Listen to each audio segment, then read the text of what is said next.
ভাবুন তো, প্রতিদিন আমরা যে প্লাস্টিক বোতলটা পানি খেয়ে ফেলে দিই, সেই বোতল একদিন আপনার জ্বর কমানোর ওষুধে পরিণত হতে পারে। হ্যাঁ, ঠিকই শুনে, পরিত্যক্ত প্লাস্টিক বোতল থেকে তৈরি হতে পারে প্যারাসিটামল। প্রতিদিন কোটি কোটি প্লাস্টিক বোতল মাটির নিচে জমা হচ্ছে। এগুলো শত শত বছরেও পচে না, ফলে মাটির উর্বরতা নষ্ট হয়।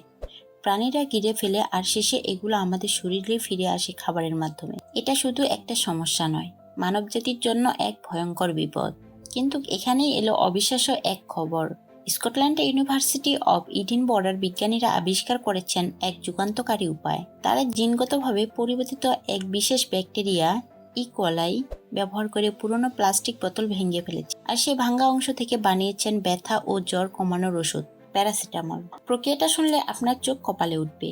প্রথমে পুরনো প্লাস্টিক বোতলকে কেমিক্যালি ভেঙে ছোট ছোট অংশ করা হয়।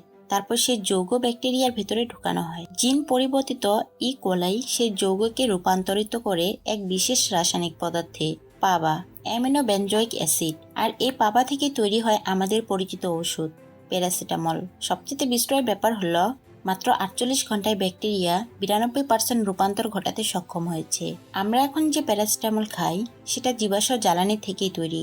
ভাবুন তো, একদিন যদি ওষুধের জন্য জীবাশ্ম জ্বালানি নয়, প্লাস্টিক বর্জনই প্রধান উৎস হয়, তাহলে পৃথিবী একই সাথে মুক্তি পাবে প্লাস্টিক দূষণ থেকে আর ফসিল ফুয়েল নির্ভরতা থেকেও।